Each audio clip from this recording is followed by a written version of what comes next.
Before I start the video today and the intro plays, I just want to send my condolences to the family of the Leicester City chairman. I'm not going to try and say his name because I know what I'm like with names and I don't want to say the name wrong in a moment like this, but I just want to say heartfelt condolences to everyone involved in that incident. From everything I've heard, the man was a pillar of the community, having come in and achieved something that many people thought was impossible at Leicester City. But not only that, he helped the community out in so many ways, donating money towards hospitals, giving away season tickets. He became a real shining light in that Leicester City community. So a great man has been lost, and my thoughts and prayers are with everyone that has been affected by what happened after the Leicester City West Ham game.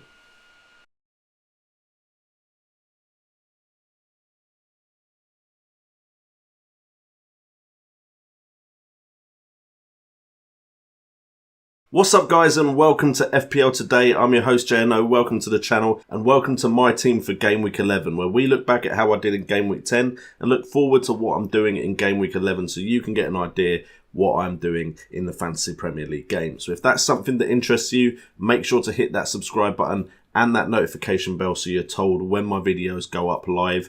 And also with my videos at 8, 12 and 4, if you're around those times, keep an eye out for YouTube Premiere, which is a new feature where I will join you as the video goes live in a chat and you can ask me any questions you want. Really nice way for me to be involved with you guys, chatting with you guys while the video is playing, so make sure to keep an eye out for that.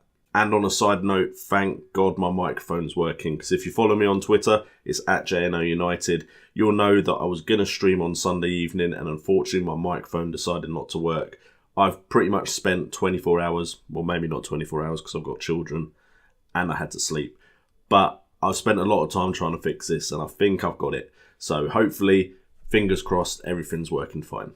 Anyway, on with the video, and my Game Week 10 performance was pretty epic. I'm recording this before everything is finalised, but I believe I have 96 points from Game Week 10, which at the moment is showing me as ranked 6,569th, but just below me on the graphic will show my overall rank and my total points scored. So hopefully I haven't dropped too much with all the Man City clean sheets that people are going to be getting. But it is a very, very good game week for me, which potentially has seen me rise into the top 10k. The highest point total was 145 this game week, so someone is very, very happy. But to be this highly ranked in Game Week 10 is new territory for me, to be fair. So I'm hoping to continue this momentum until Game Week 38.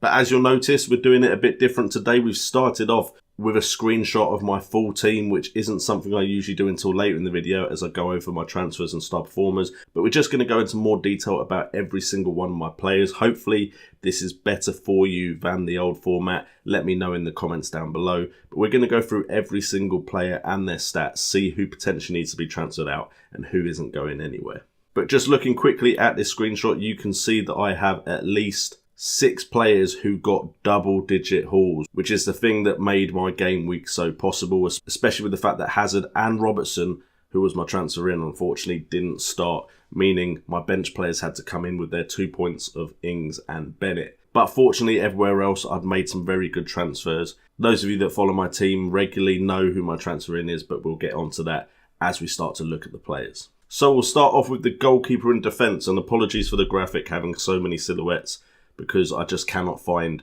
decent cuts of these 3 players. But my backline actually ended up being, and this wasn't what I started the game week with, Matt Ryan in goal, Marcos Alonso with Matt Doherty and Ryan Bennett. Now, unfortunately for me, Brighton did go and score 1 goal. Brighton beating Wolves 1-0, which meant Doherty and Bennett both got only 2 points. But both Doherty and Bennett had the chance to get a goal, which would have taken away from Ryan's clean sheet, but if they both got it, it could have been even better for me. If we look at Doherty at 4.9 million now, he played all 90 minutes, which, to be honest, Wolves players, most of them in defence at least, are playing 90 minutes, as well as the likes of Neves and Moutinho. Conceded 1 goal, no bonus points, no clean sheet naturally, but he had 7 penalty area touches with 6 attempts on goal, 4 from inside the box and 2 shots on target, with 2 chances also created. So an incredible performance in the game week, and he's very unlucky not to have got some attacking returns. And Bennett also, similar stats across the board, but when we get to penalty area touches, it was 3 penalty area touches with 2 attempts on goal, 2 from inside the box, 1 on target and 1 big chance. So both could have had attacking returns, which could have changed up my game week a bit. But Ryan was the man from that match that was my star player. 10 points. He has now returned 30 points in the last 3 game weeks. He has been an incredible signing for me. At a time when, just before this period started, I was a bit worried that I brought him in instead of the likes of Rui Patricio. 10 points, played 90 minutes, saved 7 shots on his goal, got 2 bonus points and got the clean sheet. So fantastic performance from him. But the star man of the defence was Marcos Alonso. Again, another player I was considering transferring out because it would be the easy way to bring in the likes of Mendy and Robertson. However, he turned up with an assist and a clean sheet, getting 11 points in total from 90 minutes played, 1 assist, 2 bonus points. Only 1 penalty area touch, only 1 attempt on goal, which was from inside the box, but he also created 3 chances, one of which was a big chance. However, Marcos Alonso, even in the games where he wasn't returning attacking points, did look like an attacking threat. So I think this return of attacking points is likely to extend his stay in my side, which does give me a bit of a headache elsewhere. We move on to the midfield, and we are looking at a 4-man midfield to start this game week. Was going to initially start with a 5-man midfield, but Hazard didn't actually feature this game week, despite the fact that I thought with him not playing in the Europa League, he might get over the back injury. So I'm still waiting to hear more about Hazard. I don't think it's a long-term thing, but if I hear that it is, then he would be a very likely transfer to make out. But if he's not injured, he's not going anywhere. However, focusing on the midfield that did play, the person that let me down was Maddison. Now, he's still got the good fixtures, and his underlying stats weren't too bad, so it's likely that I'm going to keep him in. From the game against West Ham, he managed to get 2 points from 90 minutes played, 1 goal conceded. Bonus points, he didn't get any, but he had 3 penalty area touches, 3 attempts on goal, 2 from inside the box. No shots on target, unfortunately, but also created 4 chances for his teammates, one of which was a big chance. So I think those underlying stats will likely keep him in the side for now. But then this is where all the points start flying in. One of my transfers in was Roberto Pereyra. At 6.3 million, I was umming and ahhing over him and Gylfi Sigurdsson, but I went with him because it meant I could make the transfer to a more expensive defender in the game week coming up now. And what a performance he and Watford had in their fixture. 6.3 million got me 11 points this game week from 90 minutes played, 1 goal, 6 penalty area touches, 2 attempts on goal, 2 from inside the box, 2 on target, 1 big chance, 1 chance created, and that chance was a big chance. So great performance by him. The only downside now is I'm kind of looking at Deulofeu and thinking he could be a good pick as well, which Watford only really have 2 more good fixtures before it does get a little bit more difficult. So don't think I'm likely to go there, but at least he is in an informed side and he is an informed player. We then also have Ryan Fraser. Now, a lot of people have been looking to ship Bournemouth players out. Ryan Fraser has had some injury issues, hasn't returned in a while, but I've stuck with him because his underlying stats look good and the fixture still looked good enough where I didn't want to take him out, especially playing Fulham. So I was willing to hold until game week 11 when the fixtures get tougher. Man United is next. And he did return that faith with 11 points from 88 minutes played, 2 assists, 2 bonus points, 3 penalty area touches, 1 attempt, 0 from inside the box for those attempts though, but the shot was on target. He had 3 chances created as well, all of which were big chances. He's definitely returning underlying stats as well as the attacking points. Issue is now with the fixtures getting tougher, he was going to be the one I kept in, but as you'll see later on in the video, it's now a bit harder to make that decision. And then we have Mohamed Salah, 12.9 million, actually matched by Sadio Mane. And if you watch my talking points videos over the week, that is something I will go into more. However, Salah, 12.9 million, was my captain, which meant his points got doubled to 30. But he got 15 points from 90 minutes played, 1 goal, 2 assists, 2 bonus points, 4 penalty area touches, 4 attempts on goal. 1 of his shots was from inside the box, 2 of his shots on target. He had 1 big chance, created 3 chances, and 2 of those chances were big chances for his teammates. So this is the Mohamed Salah we were all waiting for, and hopefully he continued this run of form going into Christmas. And then we look at the forwards, and this is where my headache comes from, because I was pretty confident that my transfer if it wasn't in defence for this game week, would be one of Callum Wilson and Danny Ings. Now, because of Hazard not playing, Danny Ings did come into the starting 11, making it a 3-4-3 instead of a 3-5-2. Now, I was actually hopeful for Danny Ings if he played in this game week, because it was against Newcastle and he has looked bright in some appearances. And he did have some okay underlying stats, but 2 points from 90 minutes. He hasn't returned for me in a while, and it looks like maybe I can potentially get him out for someone cheaper who will do pretty much the same job, because Ings has just sat on my bench for most of the time that I've had him in my side. However, he has had 9 penalty area touches in the game against Newcastle, 3 attempts on goal, all from inside the box. None of those shots on target though, which is really disappointing.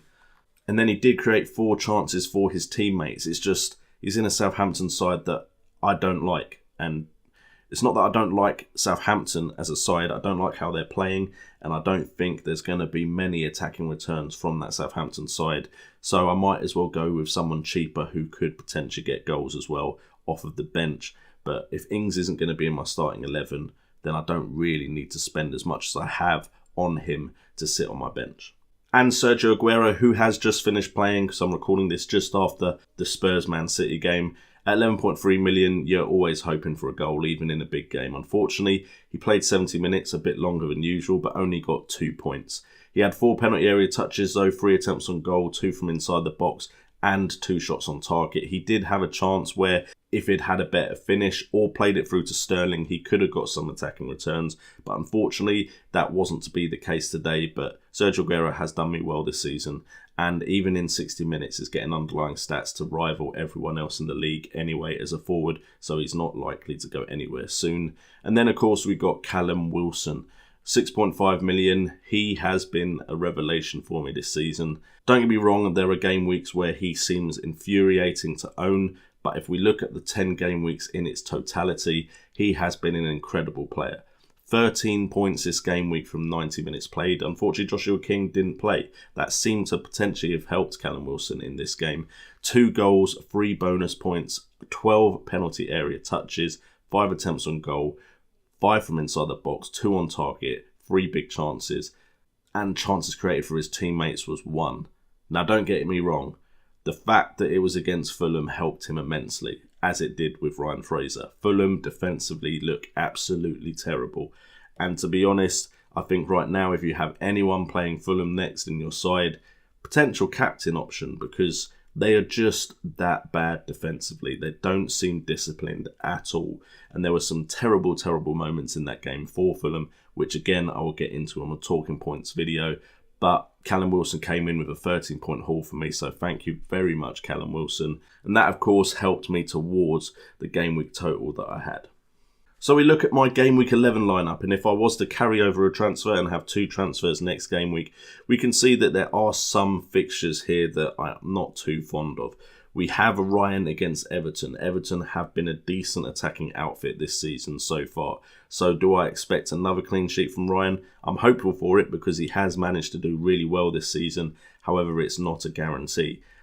Marcos Alonso is the defender with the best fixture and probably the only really favourable fixture, as he has Crystal Palace at home, so Marcos Alonso isn't going anywhere. But then it gets a bit tricky in defence. At the moment I have Doherty and Robertson in my starting 11, but Robertson could be changed, as we'll get into in a second. I know I've only just brought him in, but that's still a possibility. Doherty against Spurs. It is at home for Wolves. Do have Bennett on the bench as well. Wolves, I don't think are a side that necessarily you can count out from getting a clean sheet against Spurs. However, after playing Man City, I think they're likely to want to get their momentum running again. Spurs could come out of this game with something, but I think I can still go with someone like Doherty because the potential for him to get an attacking return is still there. And then Robertson against Arsenal away. Arsenal have looked good, but they do concede goals as well. So I'm worried that there won't be a clean sheet there for Liverpool. However, Robertson could still get an attacking turn. However, his underlying attacking stats have not been as good as some of the other Liverpool defenders at the moment. So potentially we won't be looking at keeping Robertson in for that fixture. But then it's possible he comes back in because he has been a bonus point magnet. And then we look at the midfield, and again, it's a 5-man midfield. By now, you know the 5. It's Maddison, Hazard, Salah, Pereyra and Fraser. Now, I think, personally, Hazard, if he's playing against Crystal Palace at home, potential captain option. Maddison, again, the fixtures are still good, so potentially I will be keeping him in the side, even though there's been no attacking returns recently. Salah isn't going anywhere at his price tag, but it is against Arsenal away. Pereyra, I brought him in for these 3 fixtures. 2 more fixtures to go, so he's definitely staying on the side. Fraser is a difficult one. Man United at home, the fixtures get difficult, as is Callum Wilson. Man United home, fixtures are getting more difficult. And then Aguero against Southampton, the other captain choice to think about, which is going to be a difficult one to toss up between Southampton and Crystal Palace as opponents to Man City and Chelsea, who are both playing at home. Then on the bench, we've got Ings. Not really expecting much from Ings. He may get transferred out. Bennett staying on the bench and Wan-Bissaka staying on the bench because they're literally there as placeholders so that they can come in off the bench if someone doesn't play. So the transfers I am thinking of making, the watch list. You can see right in the middle Mendy. Mendy is the one that is the most likely to happen to come in for Robertson. Now, I went with Robertson for this game week because I thought it was more likely Liverpool would keep a clean sheet than Man City. Got the call wrong. Mendy has got a clean sheet. He's got bonus points. I missed out on a few points there with Mendy, but I do like Mendy. He has looked good, even with his underlying attacking stats dipping a little bit since his return. But that could just be some of the fixtures he's played in. But Mendy, I'm hoping, could be a rotation-proof player-ish. As rotation-proof as you can get at Man City. So Mendy is a very likely transfer in. If he's coming in, it won't be for Alonso with that Crystal Palace game. It would be for Robertson, as I only have 1 free transfer. However, if I'm not going with that and I'm sticking with Robertson, Goodmanson and Vokes from Burnley are the players I'm looking at. Burnley has some good fixtures coming up now, and both Goodmanson and Vokes have shown some underlying stats that could potentially see them be the players that I look at to come in as cheap options to allow me to spend more elsewhere. If we look at Goodmanson first, we can see that 4 starts in the last 4 fixtures. He has managed to get 1 goal and 2 assists in those, even with some tough fixtures in there. They were in the first 2 fixtures out of those 4, but he's had 5 penalty area touches, 4 attempts on goal, 2 from inside the box, 1 on target, but most importantly, 5 chances created for his teammates, with one of them being a big chance. And then we've got Vokes, 5.3 million, would save me some money on Ings, 4 starts, 2 goals, penalty area touches 14, attempts 7, from inside 7, 4 on target, with 1 chance created for his teammates. So both would be moves that are to replace the likes of Fraser in midfield for Goodmanson or Vokes, probably to replace Ings, because I think with Callum Wilson's form, he may just have a stay in the side despite the fixtures being the way they are. Anyway, guys, that is it for this video today. Hopefully, I will get the Talking Points videos out as soon as possible, but unfortunately, with the microphone not working, I couldn't do the work on Sunday night. Doing as much as I can after the Spurs-Man City game, but unfortunately, kids have woken up. You may have heard them screaming in the background, and the wife needs some help. So the Talking Point videos will come out. So if you have enjoyed this video, please hit that like button and share this content out if you want other people to see it. Also, check out the links in the description down below, including my Teespring store if you want that limited edition merchandise that is available only until we hit 10k subscribers. We have just hit today 9,700, so thank you so much for that. And with that being said, I've been JNO, this has been FPL Today, and remember, it's all about the game.